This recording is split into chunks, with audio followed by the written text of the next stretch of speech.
मुझे बताइए, शराब के गिलास में आबे जमजम पीना जायज? शराब के गिलास में वो एक ज़र्फ है, लहजा भी एक ज़र्फ होता है। ये उलमा से पूछो, शराब के गिलास में आबे जमजम पीना जायज नहीं है, तो फिर किसी कंजरी के गाए हुए लहजे में जिक्र नबी कैसे जायज हो गया? हम ये जानते हैं कि कुरान क्या है, हकीम है, और ये भी जानते हैं कि हम सारे बीमार, तो फिर इस हकीम से अपना इलाज क्यों नहीं कराते? गैरत और शर्म और हया का हाल क्या था कि एक दिन हारून रशीद आया ना घर में, देखा तो इसने सर के साथ दुपट्टा बांध रखा है। पहले उसके सामने बेतकल्लुफ बैठ जाती थी, जाहिर है उसकी बीवी जो थी, दोनों तन्हा बैठते तो उसके सर से दुपट्टा उतर भी जाता था, सिरक भी जाता था। लेकिन आज उसने देखा कि उसने दुपट्टा बांध रखा है सर के साथ।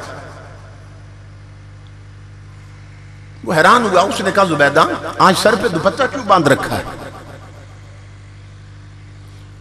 वो रो पड़ी, रो कर कहने लगी कि मैंने आज उस तरह के साथ अपने सर के सारे बाल मुंडवा दिए।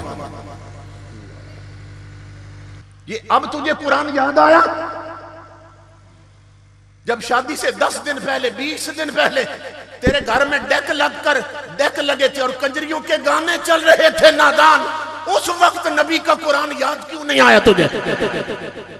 अब ये भी सिर्फ दहलीज तक कुरान है, फिर वो अंदर आ गई तो कुरान अलमारी में और दुल्हन सवरे हुए कमरे में, वो वहां पहुंच गई। और जो ब्याह के लाया है ना, जिसकी इज्जत बनी है, उसने अभी अपनी बीवी खुद नहीं देखी कि गैर महरम लौंडे वीडियो और फोटो बना के भी ले गए। और फिर इससे बढ़कर बेगैरती ये है कि जितने शादी पे आते हैं ना, या शादी पे आती हैं औरतें, वो कहती है इसकी एक सीडी करवा के हमें भी देनी है, इसकी एक कॉपी करवा के हमें भी देनी है, ये जो फिल्म बनी है। 500 बंदे ने कहा, बाराती आए थे, 500 सीडी तैयार हुई, हर घर में पहुंची। अब लग गई टीवी पर सीडी, कभी फॉरवर्ड हो रही है, कभी रिवर्स हो रही है, कभी स्टॉप करके जो मंजर पसंद आया उसे स्टॉप करके देखा जा रहा है। वो एक घर की इज्जत लोगों कितने घरों में बर्बाद हो गई। और अब भी मुअज़्ज़ज़ खानदान है, अंजाम गुलाम। ये फिल्मों से आया हुआ माहौल, ये यूरोप के कल्चर से आई हुई बेगैरती जो हमारे बेगैरत हुक्मरानों ने हम पे मुसल्लत कर दी है। अल्हम्दुलिल्लाह, अल्हम्दुलिल्लाहिल्लज़ी ज़य्यनन नबिय्यीन बिहबीबिहिल मुस्तफ़ा व मन्ना अलल मुअ्मिनीन बिनबिय्यिहिल मुज्तबा। अस्सलातु वस्सलामु अला सय्यदिना व मौलाना मुहम्मदिन खैरिल वरा व अला आलिहि व अस्हाबिहिल मुतअद्दिबीन बित्तक़वा। अम्मा बअद, फ़अऊज़ु बिल्लाहि अस्समीइल अलीम मिनश शैतानिर लईनिर रजीम। बिस्मिल्लाहिर रहमानिर रहीम।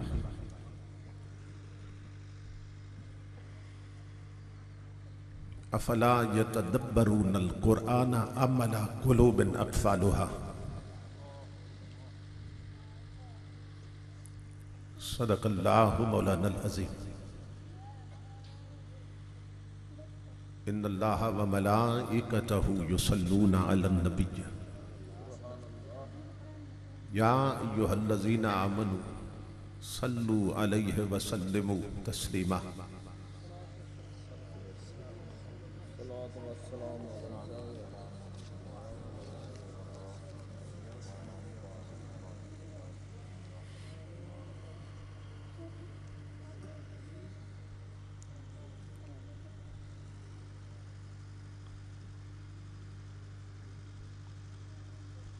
लायके सन एहतराम सरमाए मिल्लत यादगार असलाफ शेख तरीक़त हजरत साहिबजादा गुलाम दस्तगीर साहिब दामत बरकातुहुम मुलालिया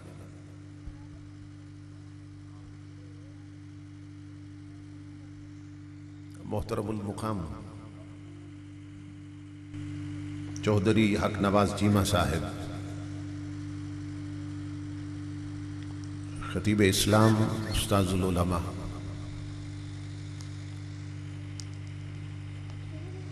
हजरत अल्लामा कारी गुलाम मुस्तफ़ा सुल्तानी साहिब ज़ीद मजदूह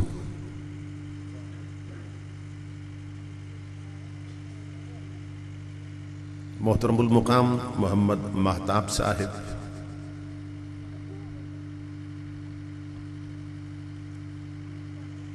खतीब इस्लाम उस्ताजुल उलमा हजरतुल अल्लाम डॉक्टर मुफ्ती मोहम्मद कामरान साहिब दामत बरकातुहुमुल कुद्सिया बिरादर अजीज मुखलिसी फिल्लाह प्रोफेसर हाफिज अबू सुफियान साहिब हाफिज़हुल्लाह ताला दीगर मुअज़्ज़ज़ मशाइख़ व उलमाए किराम और मुअज़्ज़ज़ ख़वातीन व हज़रात, अल्लाह रब्बुल इज़्ज़त का लाख लाख शुक्र है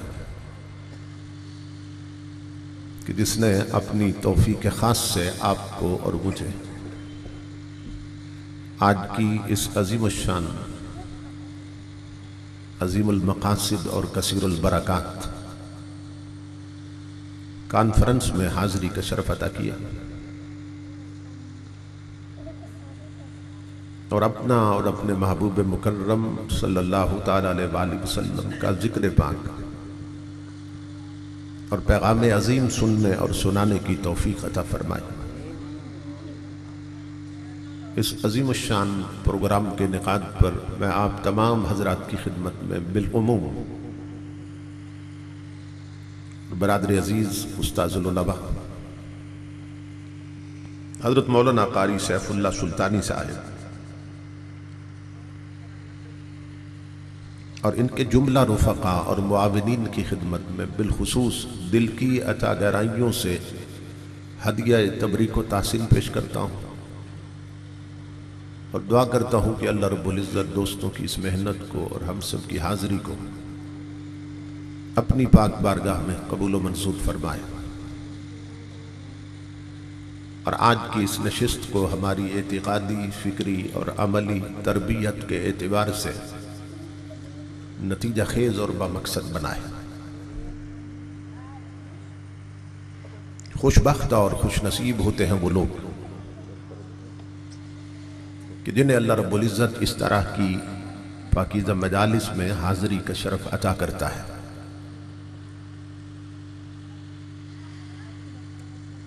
इसलिए कि ये मजालिस ही हैं कि जहाँ हमें हमारे मकसद तख्लीक से आगाह किया जाता है और ये बताया जाता है कि हमें पैदा करने वाले ने क्यों पैदा किया और इस दुनिया में हमारे भेजे जाने का मकसद क्या है। इस्लाम में जलसों का सिलसिला नबी अकरम सल्लल्लाहु ताला अलैहि वसल्लम ने इसी मकसद के लिए शुरू किया था कि जलसों के तवस्सुल से उम्मत तक दीन पहुंच सकेगा।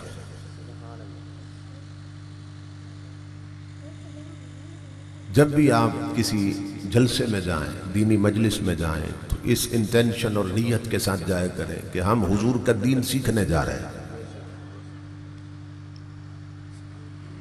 ज़हनी तअय्युश के लिए नहीं, कानों का चस्का पूरा करने के लिए नहीं। महफिल में क्यों जा रहे हैं? हुजूर का दीन सीखने जा रहे हैं। तो जब ये तलब होगी और ये प्यास होगी कि हुजूर का दीन सीखने जा रहे हैं, तो फिर आप तवज्जो के साथ उनकी बात सुनेंगे जो हुजूर का दीन सिखाते हैं। जलसों का अगर ये मकसद न हो तो फिर कुछ मकसद नहीं है। इसलिए बड़ी तवज्जो से मेरी गुजारिशात सुनेंगे। मुझे खुशी है कि मैं एक ऐसे इल्मी मरकज पे हाजिर हूं कि जहां जामियात कायम करके, यानी मदरसा कायम करके, बच्चियों के लिए अलग और बच्चों के लिए अलग, एक बहुत बड़ी अहम ज़रूरत को पूरा किया जा रहा है। बड़ी बड़ी आबादियां हैं, बड़े बड़े शहर हैं, मगर वहाँ इस तरह की जामियात नहीं है, ऐसे मदारिस नहीं है, और अल्लाह और उसके महबूब का नाम सिखाने वाला भी कोई नहीं। तो दिल बहुत खुश हुआ कि आपने इस ज़रूरत को पूरा कर रखा है। अल्लाह रब्बुल इज़्ज़त बनाने वाले, सरपरस्ती करने वाले और चलाने वाले और ताउन करने वाले सबकी खिदमत को कबूल फरमाए और सबको कदम कदम पे अजर अज़ीम अता फरमाए। मुजव्वज़ा उन्वान पर गुफ्तगू के लिए मैंने आप हजरात की खिदमत में कुरान हकीम के जो अल्फाज तिलावत किए, इनमें अल्लाह रब्बुल इज़्ज़त ने 3 चीज़ों को बयान किया है। एक बीमारी को बयान किया है जो एक फर्द को लग जाए तो उसे बर्बाद कर देती है, और अगर पूरी कौम को लग जाए तो उसे बर्बाद कर देती है। फिर इन्हीं लफ्ज़ों में जो मैंने तिलावत की है, अल्लाह रब्बुल इज़्ज़त ने उस बीमारी के लगने का सबब बताया कि बीमारी क्यों लगी है। जब किसी बीमारी के लगने का सबब मालूम हो जाए तो फिर उसका इलाज भी दरियाफ्त होता है। बहुत से लोग इस दौर में शुगर के मरीज हैं, मगर अभी तक ऐसी कोई दवाई मार्केट में नहीं आ सकी कि जिससे कुल्ली तौर पर यह बीमारी खत्म हो जाए। तो डॉक्टरों से पूछें तो उसका सबब यही बताते हैं कि अभी इसके लगने की वजह मालूम नहीं हो रही। अभी ये इल्म नहीं हुआ कि शुगर लगती क्यों है, होती क्यों है। तो चूंकि मालूम नहीं, इसलिए इसका इलाज भी अभी तक दरियाफ्त नहीं हो सका। तो अब ये कुरान पाक की जामियत है और अकमलियत है कि सिर्फ बीमारी नहीं बताई, सबब बताया कि वो बीमारी क्यों लगी है, और फिर सबब नहीं बताया फकत, फिर उसका इलाज बताया कि बीमारी दूर कैसे हो सकती है। अफसोस ये है कि हमने कुरान हकीम को पढ़ना भी छोड़ दिया और कुरान को सुनना भी छोड़ दिया। हमारी अक्सर महफिलों में गवैये, गुलकार, सुर ताल वाले, टप्पों वाले, दौड़ों वाले मुसल्लत हो गए और अवाम के कानों का यही चस्का बना दिया, और अवाम को ऐसी लत पड़ गई कि अब अगर उन्हें फिल्मी गानों की तर्ज पे कलाम सुनाते हुए सारी रात जगाए रखो तो झूमते भी हैं, दाद भी देते हैं और इमदाद भी देते हैं। और अगर किसी शेखुल हदीस को बिठा दो, शेखुल कुरान को बिठा दो, वो कुरान पढ़े, हदीस पढ़े, उसका तर्जुमा करे, मसाइल शरीयत बयान करे, तो निसफ से ज्यादा लोग, आधे से ज्यादा लोग बोर होकर उठ के घर चले जाएंगे, कहेंगे जी सवाद ही कोई नहीं आ रहा। तो जलसे हमने सवाद में बदल दिए, कानों के चस्के में बदल दिए।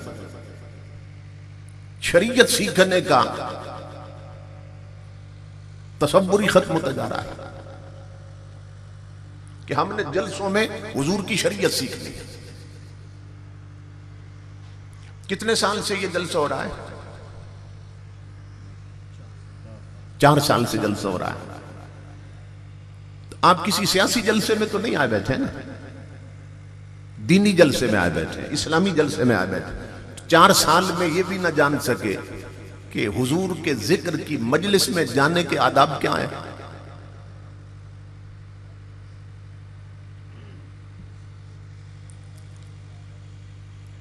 मैं देख रहा हूं अक्सरियत नंगे सर बैठी है। कोई यहां सियासत का जलसा हो रहा है, यहां किसी वलीमे में आए बैठे हैं, अक्सर लोग नंगे सर आए बैठे हैं। यानी हमें यह भी मालूम नहीं कि दीनी मजलिस में जाएं तो उसके आदाब क्या हैं और तकाजे क्या हैं। जब से महफिलें मस्जिदों से बाहर होने लगी हैं, महफिलें नहीं रही, स्टेज शो बन गए, उनका तकद्दुस खत्म हो गया। ऐसे लगता है कोई मेला लगा हुआ है। अक्सर लोग महफिलों में नंगे सर आके बैठ जाते हैं। और अब तो सूरत हाल ये है कि चूंकि मस्जिद के बाहर महफिल होती है ना, तो जिसका सिगरेट को दिल चाहता है वो उठ के कश लगा के फिर आके बैठ जाता है। वुजू भी नहीं है, सर पे टोपी नहीं है, सर पे कपड़ा नहीं है। और इसका एक बड़ा सबब क्या है कि सर पे कपड़ा क्यों नहीं है? इसलिए कि अक्सर आने वाले यहां इशा पढ़ के नहीं आए। अगर इशा पढ़ते ना तो सर पे कोई टोपी रख लेते और फिर उसी टोपी के साथ फिर महफिल में आ जाते। तो चूंकि इशा नहीं पढ़ी अक्सर लोगों ने, इसलिए उसी हिसाब में मजलिस में चले आए। इस्लाम का मिजाज समझने की कोशिश करो। इमामुल अंबिया के गुलामों, एक होती है आदत और एक होती है इबादत। हम बाजार में हो तो हाथ खुले रहते हैं, दुकानों पे हो तो हाथ खुले रहते हैं, मार्केट में हो तो हाथ खुले रहते हैं, हर वक्त हाथ खुले रहते हैं। ये हाथ खुले रखना आदत। लेकिन अल्लाह रब्बुल इज्जत ने फरमाया कि जब मेरी बारगाह में आओ तो अब हाथ बांध लो। हाथ बांध लो लोगों। क्यों? इसलिए ताकि देखने वाला पहचान ले कि ये आदत में नहीं, ये रब की इबादत में है। समझ रहे? इसी तरह अक्सर लोग शादियों में नंगे सर फिरते हैं, बाजारों में नंगे सर रहते हैं। नंगे सर फिरना आदत है कि नहीं है? बाजार में नंगे सर, मार्केट में नंगे सर, शादियों पे नंगे सर। तो नंगे सर फिरना आदत है। तो जब इमामुल अंबिया के जिक्र की मजलिस में आओ या किसी दीनी मजलिस में आओ तो सर ढांप लो, ताकि देखने वालों को खबर हो कि इतना मजमा आदत में नहीं बैठा, रब की इबादत में बैठा है।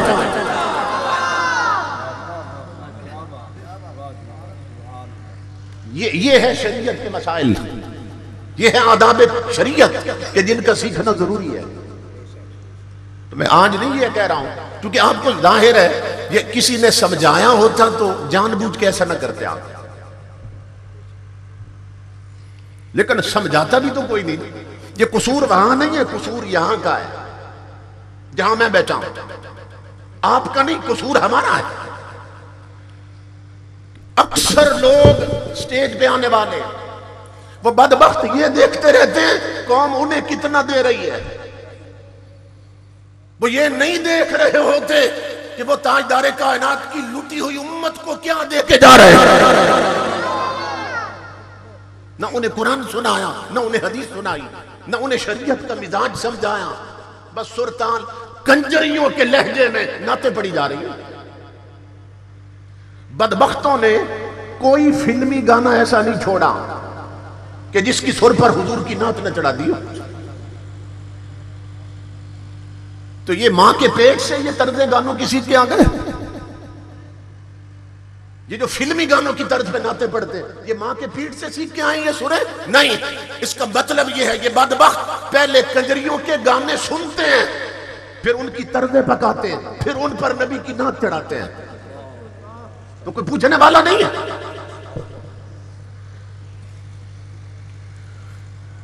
ये सूरत हाल है। मुझे बताइए, शराब के गिलास में आबे जमजम पीना जायज? शराब के गिलास में वो एक ज़र्फ है, लहजा भी एक ज़र्फ होता है। ये उलमा से पूछो, शराब के गिलास में आबे जमजम पीना जायज नहीं है। तो फिर किसी कंजरी के गाए हुए लहजे में जिक्र नबी कैसे जायज हो गया? मैं पहली बार हाजिर हूं, आपका मेरा तारुफ नहीं है। अब मुझे नहीं मालूम आप कैसी तकरीर पसंद करते हैं, मगर मैं तो ऐसी पसंद करता हूं, क्योंकि मैंने कब्र में जाना है। कब्र में जाना है, सबसे पहले मेरा गिरबान पकड़ा जाएगा। इतनी दूर से अल्लामा सैफ कादरी साहब ने तुझे बुलाया था, सारी दुनिया नीचे बैठी थी, तुझे ऊंचा बिठाया था, बड़ी इज्जत दी थी तुझे, और तूने उन्हें हक और हकीकत नहीं सुनाई, उन्हें असले शरीयत ही नहीं बताई। तो मेरा गिरबान पकड़ेंगे, आपसे पहले मेरी कब्र खराब होगी, और फरिश्ते पूछेंगे ना इधर उधर की तू बात कर, ये बता के काफिला क्यों लूटा, हमें राहजनों से गरज नहीं, तेरी रहबरी का सवाल है। इसलिए मेरे आका के गुलामों, बड़ी तवज्जो से मेरी गुजारिश सुननी। मुझे चस्के नहीं आते, मुझे मियां मोहम्मद का कलाम नहीं आता, मुझे हजरत मोहम्मद का कलाम आता है सल्लल्लाहु ताला अलैहि वसल्लम। मुझे सैफुल मुलूक नहीं आती, मुझे बुखारी शरीफ आती है। तो हमारा सुन्नियों का उस दिन मुकद्दर बदल जाएगा कि जिस दिन सुन्नी कुरान सुनने लग जाएंगे, हदीस सुनने लग जाएंगे, उस दिन नक्शा बदल जाएगा। अब हम जवाल की तरफ जा रहे हैं, मजीद जवाल की तरफ जा रहे हैं। क्यों? इसलिए कि कुरान से हमने रुख फेर लिया है, कुरान से तवज्जो नहीं रही, कुरान से तवज्जो हट गई। तो मैं ये अर्ज कर रहा हूं कि अल्लाह रब्बुल इज्जत ने 3 चीजों को बयान किया। ये जो अल्फाज मैंने खुतबा में तिलावत की, बीमारी बयान की। बीमारी क्या है? फरमाया अमला कुलूबिन अक़फ़ालुहा, दिलों को ताले लग गए, दिलों को ताले लग गए। और ताले क्यों लगे, बीमारी क्यों लगी ताले लगने की? अफला यतदब्बरूनल कुरान, अल्लाह फरमाता है कि कौम ने कुरान समझना छोड़ दिया, इसलिए दिलों को ताले लग गए। कुरान समझना छोड़ दिया। इमामुल अंबिया के उलामा, अब ताले लगने से मुराद क्या है? ये नहीं है कि आप अगर ईसीजी करवाएं या एक्सरे करवाएं तो ताला लग नजर आएगा, ऐसा नहीं। ताले लगने से मुराद ये है कि दिल मैले हो जाते हैं, दिल गंदे हो जाते हैं, दिलों को जंग लग जाता है। नबी अकरम सल्लल्लाहु ताला अलैहि वसल्लम ने एक हदीस पाक में फरमाया, इन्ना हाज़िहिल कुलूब तस्दौ कमा यसदौल हदीदु इज़ा असाबहुल माह। हुज़ूर सल्लल्लाहु अलैहि वसल्लम ने फरमाया कि ये जो दिल है ना, इनमें भी जंग लगता है, इन दिलों को भी जंग लगता है, हुज़ूर सल्लल्लाहु अलैहि वसल्लम ने फरमाया। और मिसाल दी हुजूर ने कि जिस तरह लोहे को पानी लग जाए तो जंग लगता है, इसी तरह दिलों को भी जंग लगता है। फर्क यह है कि लोहे को पानी से जंग लगता है, दिलों को गुनाहों से जंग लगता है। जब इमामुल अंबिया ने यह फरमाया तो असहाबे रसूल परेशान हो गए। तो परेशान होकर अर्ज की, या रसूल अल्लाह वमा जिलाउहा, या रसूल अल्लाह सल्लल्लाहु अलैहि वसल्लम, अगर दिल गंदे हो जाएं और दिलों को जंग लग जाए तो फिर दिल किस चीज से मांजे जाए और चमकाए जाए? क्योंकि लोहे को जंग लग जाए तो उसे तो हम मांज लेते हैं, बर्तन को जंग लग जाए उसे सैकल करते हैं, मांज लेते हैं, साफ हो जाता है। लेकिन साफ क्यों होता है, मांज क्यों लेते हैं कि वहां तक हाथ पहुंच जाता है बर्तन तक। लेकिन आप फरमाते हैं दिलों को भी जंग लगता है। तो यार रसूलल्लाह, दिल तो अंदर है, सीने के अंदर, दिलों तक तो हाथ नहीं जाता ना। तो यार रसूलल्लाह, अगर दिल मैले हो जाए तो दिल कैसे साफ करें? अब सुन्ना इमामुल अंबिया ने 2 नुस्खे दिए थे, 2 नुस्खे दिए थे, और हमने उन्हें हाथ भी नहीं लगाया। मेरे आका ने बताया, अगर दिल साफ करना चाहो, अगर मन के रोग मिटाना चाहो, अगर अंदर की डार्कनेस और जुल्मत खत्म करना चाहो, तो 2 चीजें, कसरत तो जिक्रिल मौत व तिलावतुल कुरान। इमामुल अंबिया ने फरमाया, जहां बैठो मौत याद करना, मौत की बातें करना, यारों में बैठो गैरों में बैठो, मौत का जिक्र करना और तिलावत कुरान हर वक्त करते रहना। कुरान की कुव्वत बता दी कि जहां तुम्हारा हाथ न पहुंचे वहां मेरा कुरान पहुंच जाता है। ये कुरान की ताकत बता दी। जहां हाथ न पहुंचे वहां मुस्तफा का कुरान पहुंच जाता। और मैं कुरान पढ़ते जाओगे, दिल दुलते चले जाएंगे, मन मांझे जाएंगे, अंदर साफ हो जाएंगे। क्या तिलावत कुरान से। तो इमामुल अंबिया के गुलामों, बीमारी क्या है कि दिलों को ताले लग गए। और लगे क्योंकि कुरान समझना छोड़ दिया, तदब्बुर फिल कुरान छोड़ दिया। ये जो कुरान को समझना है ना, ये कुरान पाक का तीसरा हक है। ये तीसरा हक है कुरान पाक का। और यहां पढ़े लिखे लोग बैठे होंगे, यानी कई बीए बीएड होंगे, एमए एमएड होंगे, एमएससी होंगे, एलएलबी होंगे, पीएचडी होंगे, बड़ी बड़ी डिग्रियां होंगी, मगर दुनियावी डिग्रियां जिनके पास, उनसे पूछें कि एक मुसलमान के जिम्मे कुरान के हुकूक कितने हैं, तो नहीं बता सकेंगे।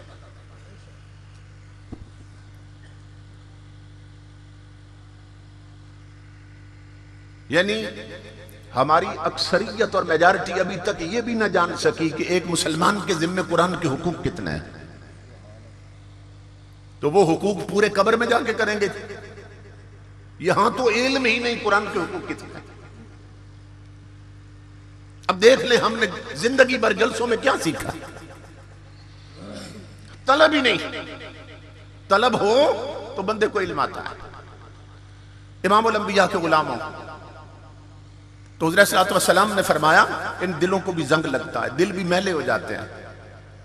और दिलों को जब जंग लगता है, उसकी फिर अलामतें जाहिर होती हैं माशरे में। देखो ना, अगर किसी को जंडस हो जाए, यरकान हो जाए, उसकी अलामत क्या होती है? उसकी आंखें पीली हो जाती हैं। तो जिसकी आंखें पीली हो जाए, जो भी देखते कहते तुझे तो यरकान लगता है, ऐसे लगता है यरकान हो गया। और किसी से हाथ मिलाओ तो उसका मामूल से अगर टेम्परेचर ज्यादा हो, जिस्म की हरारत और तपश, तो कहते हैं यार ऐसे लगता है तुझे तो बुखार है। तो अलामत है ना बुखार की भी, उससे पता चलता है। और इसी तरह अलामत है जंडस की, यरकान की, उससे पता चलता है। हर शय अलामत एक दिखाती है अपनी, उससे पता चलता है कि ये शय है। अल्लाह रब्बुल इज्जत फरमा रहा है कि जो कौम कुरान समझना छोड़ दे, उसके दिल को ताले लग जाते हैं। और जब ताले लग जाएं तो फिर माशरे की हालत क्या होती है? कौन सी अलामतें जाहिर होती हैं उस माशरे में, ये सुनो गौर से। इमामुल अंबिया के गुलामों, जिस कौम के दिलों को ताले लग जाएं, उनकी बहू बेटियों के सर से शर्मो हया के दुपट्टे उतर जाते हैं।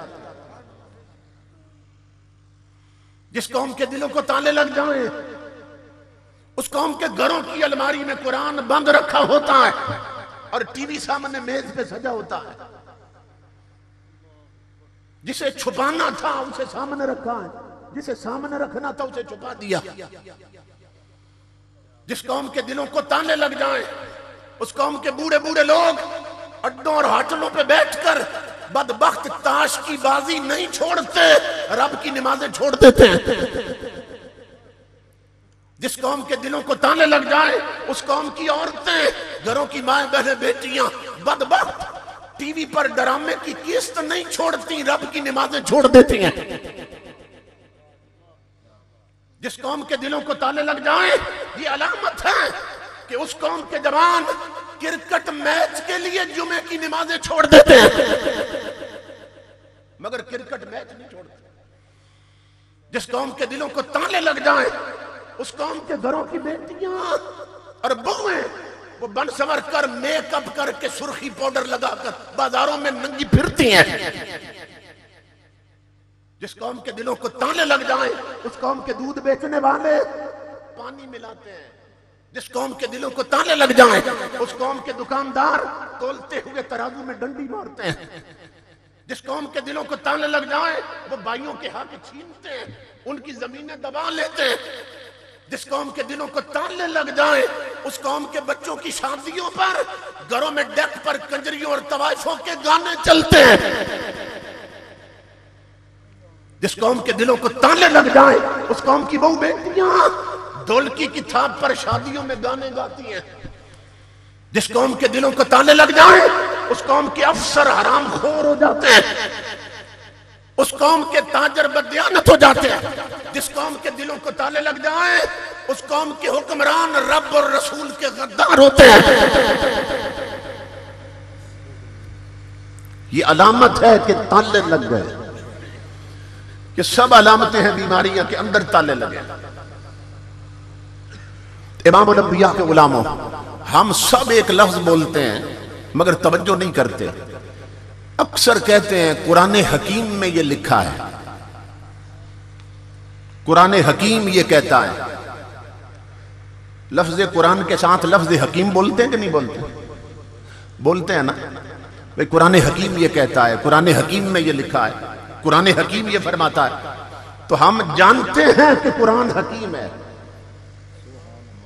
हम ये जानते हैं कि कुरान क्या है, हकीम है। और ये भी जानते हैं कि हम सारे बीमार, तो फिर इस हकीम से अपना इलाज क्यों नहीं कराते?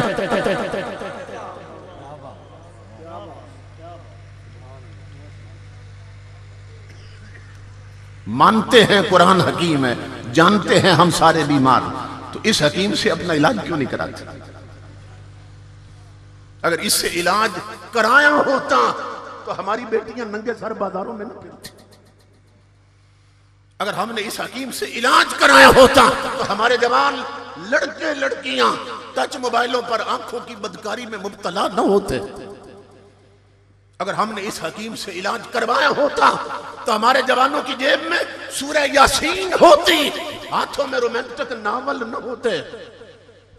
अगर हमने इस हकीम से इलाज करवाया होता हमारी बहू बेटियों के हाथ में अखबार जहां न होती, सीरत आयशा और फातिमा की किताबें होती। मगर हमने इस हकीम से इलाज नहीं करवाया, इसे लपेट कर, इसका बड़ा हक ये समझा कि इसे कीमती गिलाफ में लपेट कर ऊंची जगह पे रख दिया, और इतना ऊंचा रखा कि उससे वास्ता जो कोई नहीं रहा, बहुत ऊंचा रख दिया, उससे ताल्लुक जो कोई नहीं रहा। इमामुल अंबिया ने एक हदीस पाक में कुर्बे क़यामत की 72 अलामतें बयान की हैं। एक हदीस में 72 अलामत, और इस एक हदीस पर 4 महीने तक मेरा खिताब चलता रहा अल्लाह के फजल से। यानी इस एक हदीस पर 16 घंटे खिताब हुआ है। उसकी कुछ रिकॉर्डिंग मिलती है, क्योंकि दिलों में लोड शेडिंग थी तो रिकॉर्डिंग ना हो सकी, तो वो, लेकिन अक्सर अलामतें उसमें आ गई हैं। एक हदीस पाक में 72 अलामतें कि मेरी उम्मत में जब ये बुराइयां फैल जाएंगी तो फिर समझ लेना कि अब अजाब की मुस्तहिक हो गई, अब किसी वक्त भी अल्लाह के अजाब का कोड़ा हरकत में आ सकता। उन 72 अलामतों में से 3 अलामतें मैं अभी आपको सुनाता हूं। उसमें एक अलामत यह है, हुज़ूर सल्लल्लाहु अलैहि वसल्लम ने फरमाया, वहुल्लियतिल मसाहिफ वसुव्विरतिल मसाजिद वतुव्विलतिल मनाइर। इमामुल अंबिया फरमाते हैं मेरी उम्मत पे एक वक्त आएगा हर घर में कुरान सजा संवरा पड़ा होगा। घर में औरतों के वेलवेट के सूट होते हैं ना, या कीमती कपड़े, कोई टाकी बच जाए कहती है कुरान का गिलाफ बना दो। तो अब प्रेस वालों ने भी रंगीन कुरान छाप दिए, बड़े शाइनिंग पेपर लगा दिए उन्होंने, और बाज तो ऐसे लगते हैं कि वो सोने के पानी से लिखे हुए हैं। तो ये 15 सदियों पहले हुजूर खबर दे रहे हैं कुरान बड़ा सजाया जाएगा मेरी उम्मत, गिलाफ बड़े संवरे सजे होंगे, रेहल बड़ी संवरी सजी होगी। इमामुल अंबिया फरमाते उम्मत पे वक्त आएगा हर घर में कुरान बड़ा संवरा सजा पड़ा होगा, मगर कुरान पढ़ने वाला कोई नहीं रहेगा। मेरी मां बहनों बेटियों, कितने घर हैं कि जहां के अफराद सुबह उठ के अल्लाह के कुरान की तिलावत करते हैं। कितने लोग, यहां तो बूढ़े बूढ़े लोग भी जो रिटायर हो गए ना, रिटायर हो गए किसी भी डिपार्टमेंट से, 4 लफ्ज पढ़ने आते हैं उन्हें, सुबह आंख खुलते ही बदबख्त लोग सबसे पहले नाई की दुकान पे भागते हैं, और कहीं मिले ना मिले वहां अखबार मिल जाएगी जरूर, अखबार पढ़ रहे हैं। सुबह आंख खुलते ही सबसे पहले टीवी ऑन करेंगे, मुल्क में क्या खबर, इन्हें नई नई खबरों की तलब है, नई नई खबरों की तलब। आवाज आ रही है आसमानों से, ओ नादान, अगर खबरों की तलब थी तो वो अखबार क्यों पढ़ता है, वो टीवी क्यों सुनता है जो सिर्फ एक हफ्ते या एक दिन की खबर देता है। अगर खबरों की तलब है तो मुस्तफा के सीने में उतरा हुआ वो कुरान पढ़ जो आदम से लेकर कयामत तक की खबरें दे रहा है। अगर खबरों की तलब है कुरान पढ़।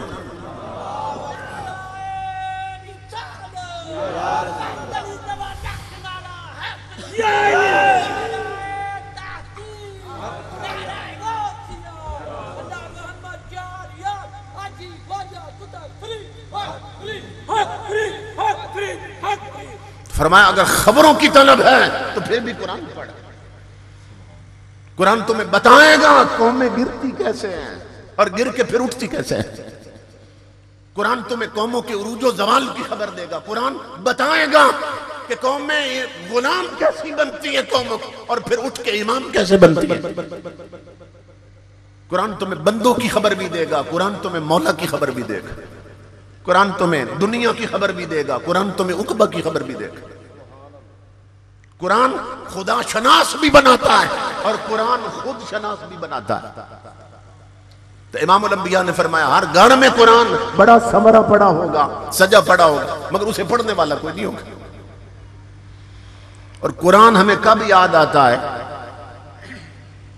तब याद आता है कि जब घर में कोई मर ना रहा हो, किसी की रूह न निकल रही हो, कहते हैं अब हाफिजों को बुलाओ ताकि सूरह यासीन पढ़े कि इसकी रूह निकल जाए, मर जाए। ये अल्लामा इकबाल इस पे रोए थे, वो कहते हैं तू कुरान मारने के लिए इस्तेमाल कर रहा है, और ये मारने नहीं आया था कुरान, ये तो मुर्दा दिलों को जिंदगी देने आया था। कुरान मारने नहीं आया, कुरान ऐसी जिंदगी देने आया कि फिर मौत भी मार नहीं सकती जिसे कुरान जिंदा कर दे। कुरान तो ऐसी जिंदगी देने आया। इमाम उल अंबिया के गुलामों, हुजूर की हदीस पाक है इज़ा माता हामिलुल कुरान, जब कोई कुरान वाला फौत होता है, ये बड़े बड़े चौधरी मर जाते हैं, मलक मर जाते हैं, राजे मर जाते हैं, बड़े बड़े सरदार और वडेरे और नवाब मर जाते हैं, डॉक्टर इंजीनियर मर जाते हैं, बड़े बड़े जनरल ब्रिगेडियर मर जाते हैं, वजीर आजम और बादशाह मर जाते हैं, मगर कब्र को यह आवाज नहीं आती। मैं हदीस पढ़ने लगा, बड़े बड़े मर गए मगर कब्र को यह आवाज नहीं दी मेरे रब ने। लेकिन इमाम उल अंबिया फरमाते हैं जब कुरान पढ़ने वाला फौत होता है और उसका जनाजा पढ़ा के मैयत ले जाते हैं ना कब्र में उतारने के लिए, तो अभी कब्र में मैयत उतरती नहीं है कि कब्र की मिट्टी को मेरा रब आवाज देता है ला ताकुली लहमहु, ए कब्र की मिट्टी खबरदार इसका जिस्म नहीं खाना, जो तेरे अंदर आ रहा है इसका जिस्म नहीं खाना। चौधरी मर गए, मलक मर गए, बड़े बड़े वडेरे मर गए, अल्लाह ने कब्र को यह नहीं कहा कि जो आ रहा है इसे नहीं खाना। ये कौन मर गया कि कब्र को आवाज आ रही है जो आ रहा है इसका जिस्म नहीं खाना? इमाम उल अंबिया के गुलाम। अब कब्र की मिट्टी अल्लाह को क्या जवाब देती है? चाहिए ये था कि कब्र की मिट्टी अल्लाह को ये जवाब देती कि मौला तूने ये जो फरमाया ना कि इसका जिस्म नहीं खाना जो तेरे अंदर आ रहा है, तो अब मुझे मालूम हो गया कि मेरे अंदर तेरा कोई प्यारा बंदा आ रहा है, कोई तेरा वली आ रहा है, कोई तेरा मुकर्रब आ रहा है। अब मुझे समझ आ गई इसका जिस्म नहीं खाना तो मैं नहीं खाऊंगी। कब्र की मिट्टी ये नहीं जवाब देती। मिट्टी क्या कहती है? अल्लाह फरमाता है जो आ रहा है इसका जिस्म नहीं खाना। कब्र की मिट्टी कहती है कैफा आकुल लहमहु व कलामो का फी जौफिही, मौला मैं इसका जिस्म खा कैसे सकती हूं जिसके सीने में तेरा कुरान रहता था। कब्र की मिट्टी कहती है मैं खा ही नहीं सकती इसे, कैसे खा सकती हूं जिसके सीने में तेरा कुरान रहता था। इसका मतलब यह है इमाम उल अंबिया के गुलामों कि कब्रिस्तानों की मिट्टी भी जानती है कि मेरे अंदर नबी का गद्दार आ रहा है या वफादार आ रहा है। कब्रिस्तानों की मिट्टी जानती है मेरे अंदर नावल पढ़ने वाला आ रहा है या नबी का कुरान पढ़ने वाला आ रहा है। ये मिट्टी को भी खबर। तो कुरान से राब्ता पैदा करें, कुरान से ताल्लुक पैदा करें। आप खुशबख्त हैं कि यहां 2 मदरसे बच्चियों के लिए भी और बच्चों के लिए कायम कर दिए गए। और ये सिर्फ मदरसे ना समझे, अल्लाह की इज्जत की कसम लोगों, ये चश्मा फैज़ मुस्तफा जारी है। सिर्फ मदरसे नहीं हैं, ताजदारे कायनात के फैजान के चश्मे हैं। इसलिए अपनी औलाद का रुख कर दो इन मदरसों की तरफ। हुजूर गौसे आजम ने जब बगदाद में मदरसा बनाया था, गौसे आजम ने, तो जो लोग अपने बच्चे नहीं भेजते थे ना, हर दौर में जो अमीर लोग हैं ना, उन्हें गफलत रही, दीन से गफलत रही है, इल्ला माशाअल्लाह, तो वो नहीं भेजते थे। अब गौसे आजम का तरीका देखना, एक एक बंदे को पकड़ लेते हैं और पता क्या फरमाते हैं, सुनना गौसे आजम के लफ्ज़। अब फरमाते या कलील अल-अक्ल बैतों का लब दजलत व तमूत व शाना, फरमाते हो अकल के हम दे और रहता दरिया पे फिर भी प्यासा मर रहा है।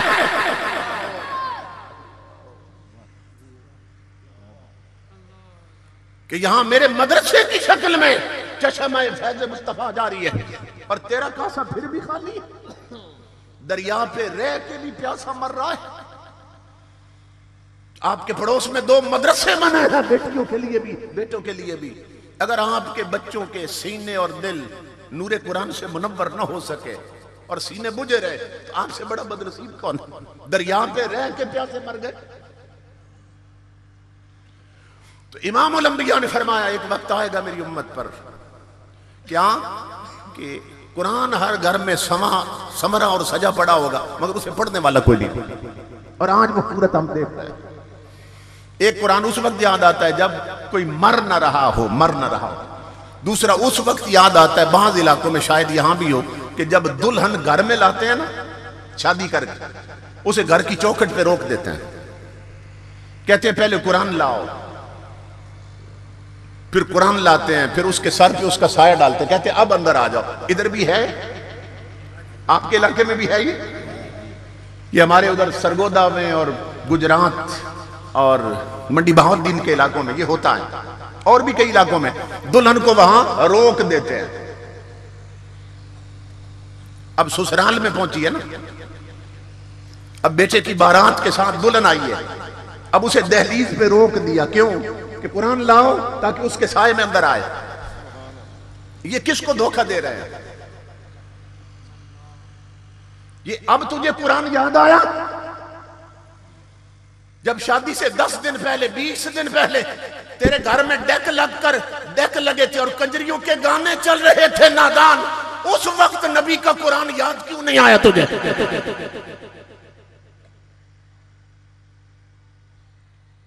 जब तेरे घर में शैतान नाच रहा था, उस वक्त कुरान याद क्यों नहीं आया? जब तेरे घर में नबी की उम्मत की वो बेटियां, हुजूर की उम्मत की औरतें जो घर में मुसल्ले पे बैठकर ऊंची आवाज में नबी का कुरान नहीं पढ़ सकती, जब शादी के मौके पर तेरे घर में ढोल की किताब पर वो गीत गा रही थी और गाने गा रही थी, उस वक्त कुरान याद क्यों नहीं आया? अब दुल्हन चौखट पे पहुंची है तो अब कुरान याद आया तुझे? उस वक्त कुरान की तरफ पुष्ट क्यों कर ली थी? कुरान आवाज दे रहा था कि गानों से बचना, हराम चीजों से बचना। और पूरा महीना तेरे घर में शैतानत नाचती रही और शरीयत की धज्जियां उड़ती रही, और अब दुल्हन आ पहुंची तो अब कुरान याद आया तुझे? किसको धोखा दे रहे हैं? ये हम अपने आप को धोखा दे रहे हैं, अपने आप को। अब ये भी सिर्फ दहलीज तक कुरान है, फिर वो अंदर आ गई तो कुरान अलमारी में और दुल्हन सवरे हुए कमरे में, वो वहां पहुंच गई। और जो ब्याह के लाया है ना, जिसकी इज्जत बनी है, उसने अभी अपनी बीवी खुद नहीं देखी कि गैर महरम लौंडे वीडियो और फोटो बना के भी ले गए।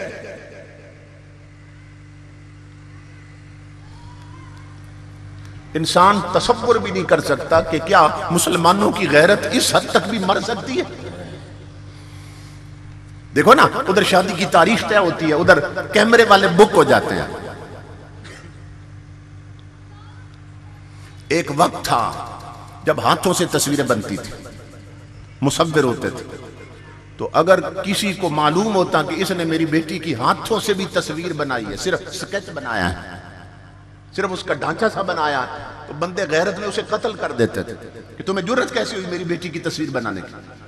अब बेगैरती इस हद तक मुसल्लत हो गई मिजाज में और हम पर। इमामुल अंबिया के गुलामों, उधर शादी की तारीख तय होती है, उधर कैमरे वालों को खुद बुक करके आते हैं, उन्हें 1000 रुपया 2000 दे के आते हैं, फुला तारीख को हमारे घर में शादी है, तूने कैमरे लेके पहुंच जाना है।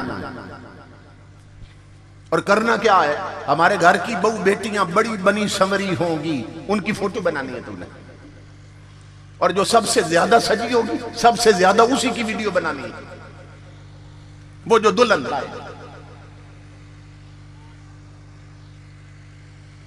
और जब बारात पहुंचती है तो सहेलियां दुल्हन को संभाल लेती हैं, और दूल्हा जो है वो मुबारके ले रहा है, मुबारके मेहमान आए हुए हैं ना, उन्हें मिल रहा है, वो उसे मुबारके दे रहे हैं। वो अंदर कमरे में जा पहुंची है, औरतें अंदर, सहेलियां कमरे में। जिसकी इज्जत बनी है उसने अभी खुद नहीं देखी और कैमरे वाले अंदर पहुंचे हुए हैं। और अंदर औरतें जो सहेलियां ना, वो कहती है सामने से भी बनाओ, साइड पोज भी लो। वो फिर कैमरा सामने फिट करता है। कैमरे की आंख बाद में देखती है, बनाने वाले की आंख पहले देखती है कि कैमरा सही फोकस हुआ कि नहीं हुआ। और जो अंदर सहेलियां साथ होती हैं ना, वो फिर सामने से अगर ऊपर दुपट्टा हो या चादर हो दुल्हन पर, आगे से हटा देती हैं।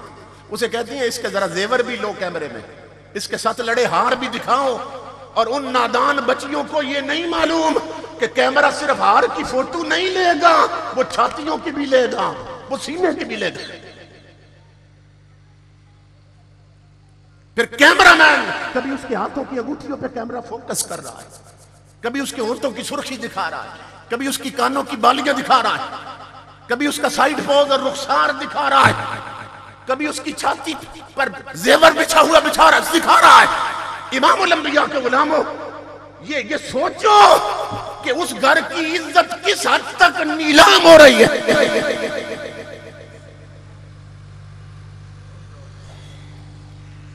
मगर मोहल्ले में क्या है, मुअज़्ज़ज़ खानदान की शादी हो रही है। तूने इज्जत छोड़ी है जो तू मुअज़्ज़ज़ है। मुअज़्ज़ज़ खानदान की शादी हो रही है। और फिर इससे बढ़कर बेगैरती ये है कि जितने शादी पे आते हैं ना, या शादी पे आती हैं औरतें, वो कहती है इसकी एक सीडी करवा के हमें भी देनी है, इसकी एक कॉपी करवा के हमें भी देनी है, ये जो फिल्म बनी है। 500 बंदे ने कहा, बाराती आए थे, 500 सीडी तैयार हुई, हर घर में पहुंची।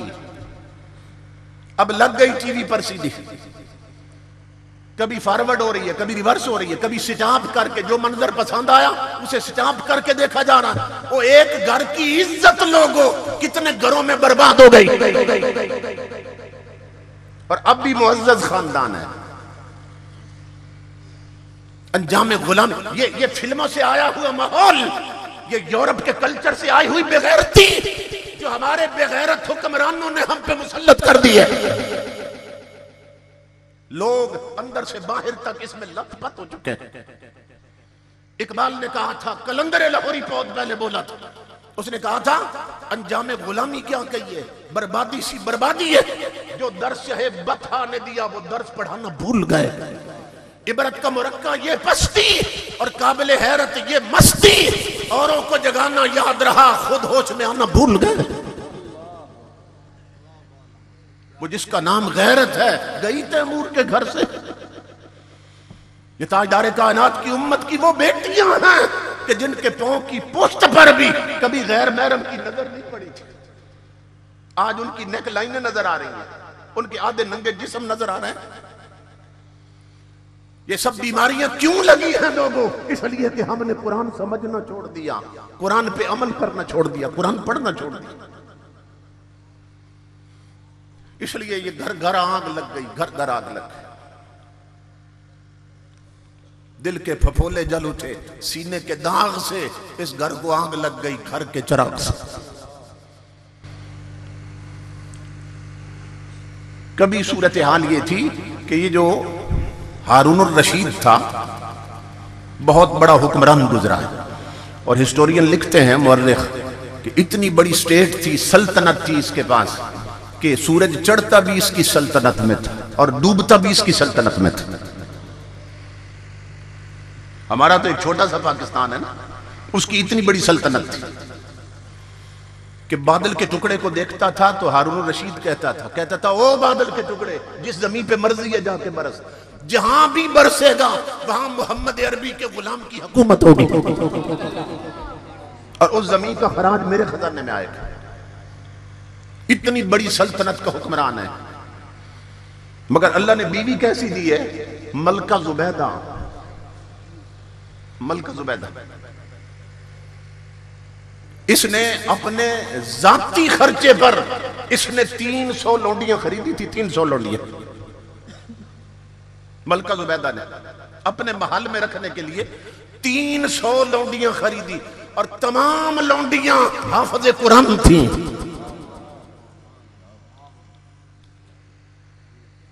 उस वक्त बादशाहों के महल्लों में भी हुजूर का दीन था, आज गरीबों के महल्ले में भी नहीं रहा।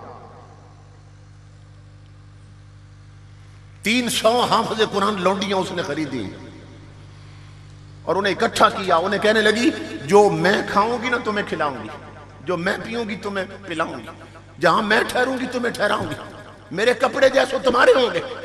तुम्हारा सिर्फ एक काम है कि अपना वक्त तकसीम कर लो, वक्त तकसीम कर लो।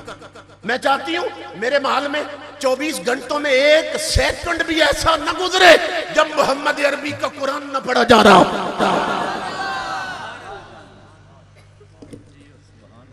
ये सूरत है।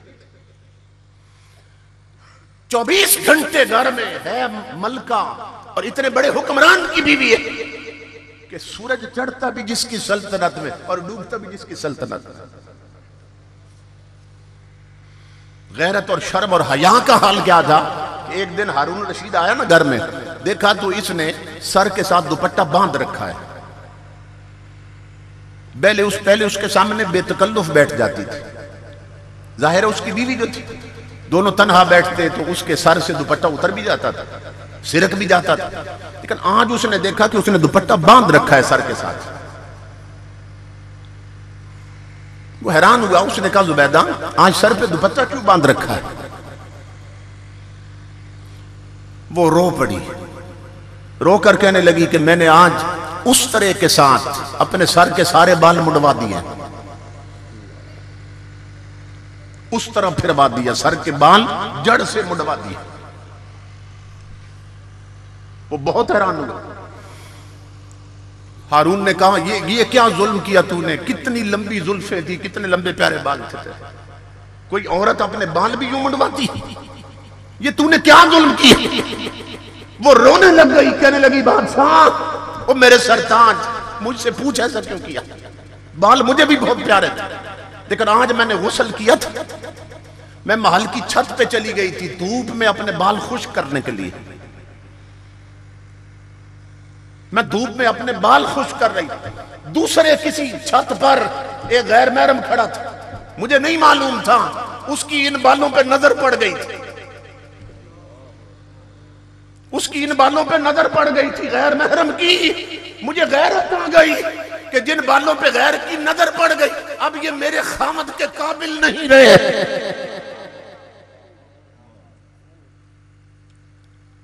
मेरी मां बहनों बेटियों, तुम्हें इस गैरत के पैदा करने की जरूरत है, इसलिए कि तुम बाजारी नहीं हो, तुम मुस्तफा के मुसल्ले की जीनत, तुम चराग खाना और शमे महफल तो नहीं हो। अपना मकाम पहचानो, ताजदार कायनात की उम्मत की बेटी हो।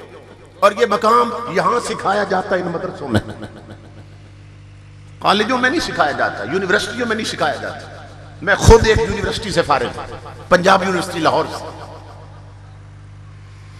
वहां तो यह था कि सिर्फ डिग्रियां लेने के लिए, क्योंकि को एजुकेशन है, मखलूत तालीम, तो वहां डिग्रियां लेने के लिए एमए इस्लामियात कर रही हैं, इस्लामिक स्टडीज में मास्टर की डिग्रियां लेना चाहती हैं। यहां तफसीरें और सर पे दुपट्टा नहीं है, बगल में हदीस की किताबें और आधा जिस्म नंगा है। ये दीन सीखने नहीं आई है, ये सिर्फ डिग्री लेने आई है। जब से अंग्रेज का निजाम मुसल्लत हुआ हम पर, जॉब ओरिएंटेड एजुकेशन हम पे मुसल्लत हो गई। किसी ने डॉक्टर बनना है तो सिर्फ डॉक्टरी आती है, उसे शरीयत नहीं आती।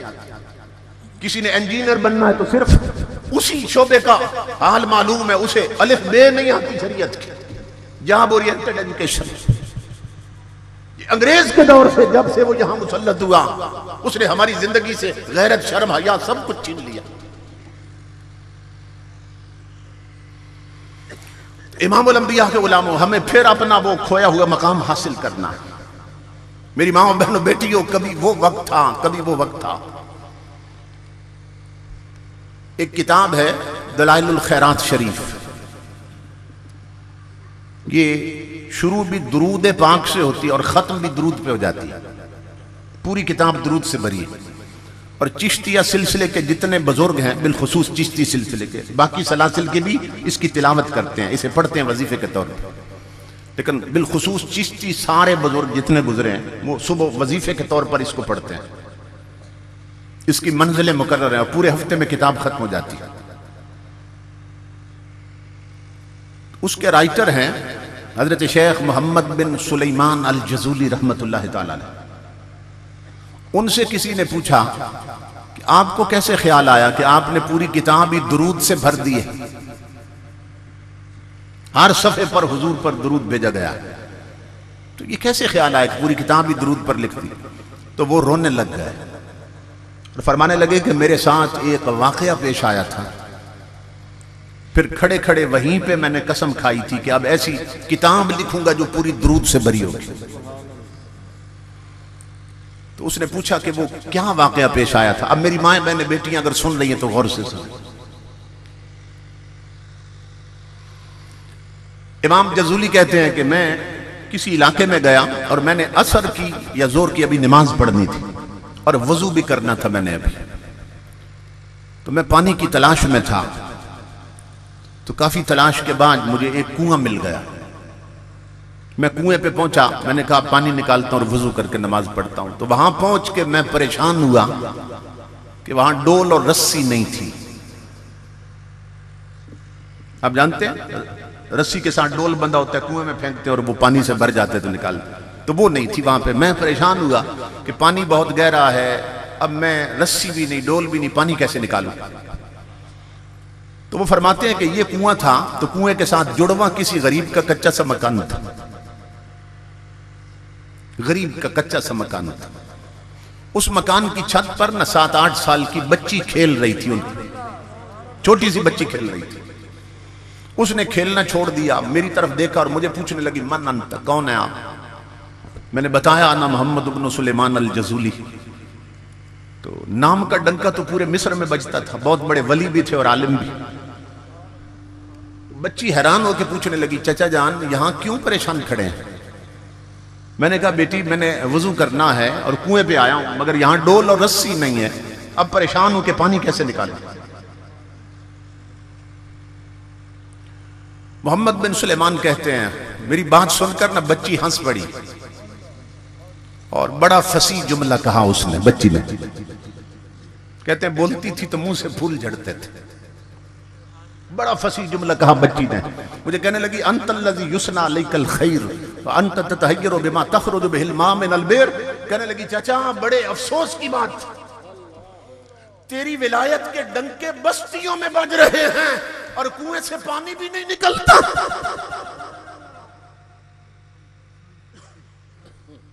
आप फरमाते हैं मेरे ज़हन में ये बात आई कि इस बच्ची ने शायद मेरी बात समझी नहीं है।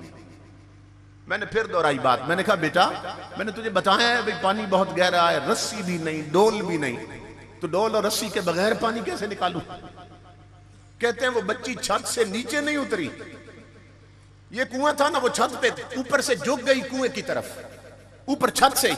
मुझे हंस के कहने लगी चाचा मैं बताती हूं पानी कैसे निकालना। मोहम्मद बिन सुलेमान कहते हैं लोगों अल्लाह की इज्जत की कसम, उस बच्ची ने कुएं में थूक दिया, अपना थूक फेंक दिया। मैं अंदाजा नहीं कर सका कि थूक नीचे पहले पहुंचा या पानी उछल के पहले बाहर निकला।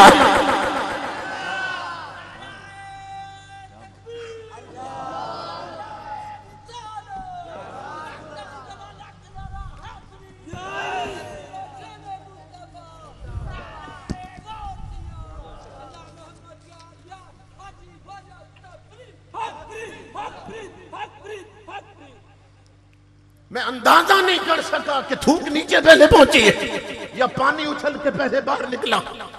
कुआं फवारा बन गया। वो हंस के कहने लगी चाचा अब कर ले वुजू, पानी ऐसे निकलता है।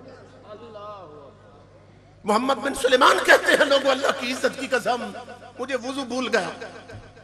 मैंने यूं हाथ बांधे, मैंने कहा उक्सिमो के बिल्ला बिमा निलते हाज़िहिल मंजिला, ओ मेरी बेटी अब मैं वुजू बाद में करूंगा, पहले मुझे ये बता इस छोटी सी उम्र में इतने ऊंचे रुतबे कैसे पा लिए कि तेरे थूक के चंद कतरे कुएं को मुस्तरिब कर देते और इनकिलाब लाते और कुआं फवारा बन गया। तूने इतने ऊंचे रुतबे कैसे पाए? वो फिर हंस पड़ी बच्ची, कहने लगी इतने बड़े आलिम ये भी नहीं जानते कि रुतबे कैसे मिलते। मैंने कहा मैं तेरे मुंह से सुनना चाहता हूं, बता। कहने लगी चाचा अगर मुझसे सुनना तो फिर सुन। वल्लज़ी नफ्सी बियदिही बिकसरति सलाति अलन नबी सल्लल्लाहु अलैहि वसल्लम। चाचा मेरी छोटी उम्र न देख, इस छोटी उम्र में भी मैं हर वक्त अपने नबी पे दरूद पढ़ती रहती हूँ। या रसूलल्लाह, या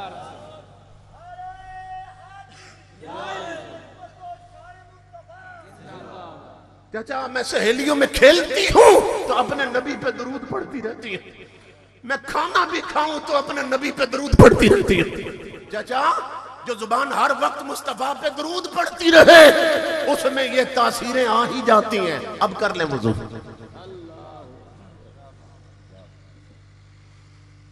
इमामुल अंबिया के गुलामों हजरत मोहम्मद बिन सुलेमान अल जज़ुली कहते हैं मैं गया ना पानी की तरफ कि वुजू करूं, कुआं फवारा बना हुआ था। मुझे लड़की ने फिर आवाज दी, कहने लगी चाचा जानते हैं वो कौन है जिन पर दरूद पढ़ के ये रुतबे मिलते हैं? मैंने कहा मैं जानता तो हूं मगर तेरे लफ्जों के कुर्बान जाऊं, लगता है पहचानती तू ज्यादा है। मैं जानता तो हूं उन्हें, मैं तुझसे सुनना चाहता हूं, तू बता वो कौन है।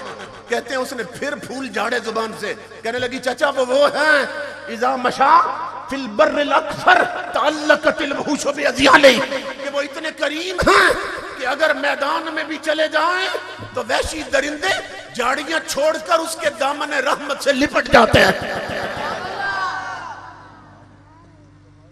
चाचा वो हैं कि वहशी दरिंदे भी जंगल के उनके दामन करम से लिपट जाते हैं। अब कर लें वुज़ू। मोहम्मद बिन सुलेमान कहते हैं वहीं मैंने खड़े हुए कसम खाई थी अब ऐसी किताब लिखूंगा जो सारी दरूद से भरी होगी। तो मेरी माँ बहनों बेटियों तुम्हारे हाथ में नावल नहीं चाहिए, तुम्हारे हाथ में ये दरूद की किताब होनी चाहिए। तुम्हारे हाथ में टच मोबाइल नहीं सजते, दरूद की किताबें होनी चाहिए। तो मेरा ये ऐलान है और गुजारिश है सबसे कि खुदा के लिए अपने घरों में ऐसी किताबें रखो, ऐसी किताबें रखो।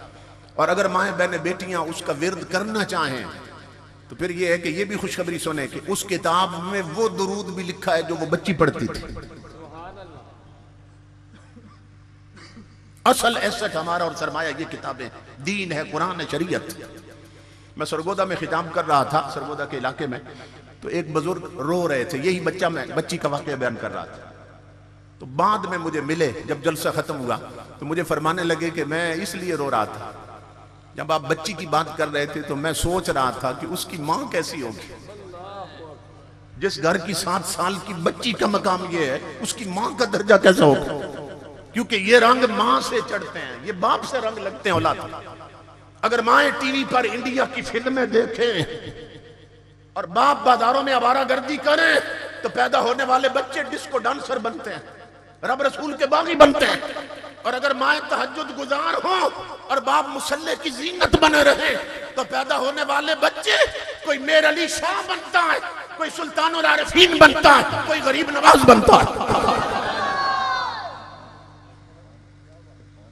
इसलिए मेरे भाइयों अपनी औलाद का रुख कर दो इन मदरसों की तरफ, बच्चों की गुत्ती में हुजूर का कुरान रखो। सबसे पहले जब बच्चा कुछ सीखने के काबिल हो तो उसे हुजूर की शरीयत सिखाओ, उसे दीन सिखाओ। 2-3 साल उसके लगवाओ मदरसों में ताकि हुजूर का दीन इतना सीख जाए कि जो समझना एक मुसलमान के लिए जरूरी है, जिसको समझे बगैर कोई मुसलमान रह नहीं सकता। तो मुझे बहुत ज्यादा खुशी हुई यहाँ हाजिर होके ये देख कर कि माशाअल्लाह हजरत मौलाना सैफुल्लाह कादरी साहब, इनके बरादर अकबर और घर की खवातीन भी हुजूर के दिन की खिदमत में लगी। ये बहुत बड़ा एजाज है, अल्लाह रब्बुल इज्जत ने इस खानदान को अता किया। मैं अब जानता तो नहीं, मेरे जहन में नहीं है, दुबई से गालिबन फोन किया था नासिर सुल्तानी साहब ने आज के इस प्रोग्राम के लिए। फिर मौलाना सैफुल्लाह कादरी साहब ने भी राब्ता रखा, तारीख का तयन हुआ और मैं यहाँ पहुँचा। बहुत ज़्यादा खुशी हुई। अल्लाह रब्बुल इज़्ज़त हुजूर के तवस्सुल से सबको दीन समझ कर अमल की तौफीक अता फरमाए। वमा अलैना इल्लल बलाग।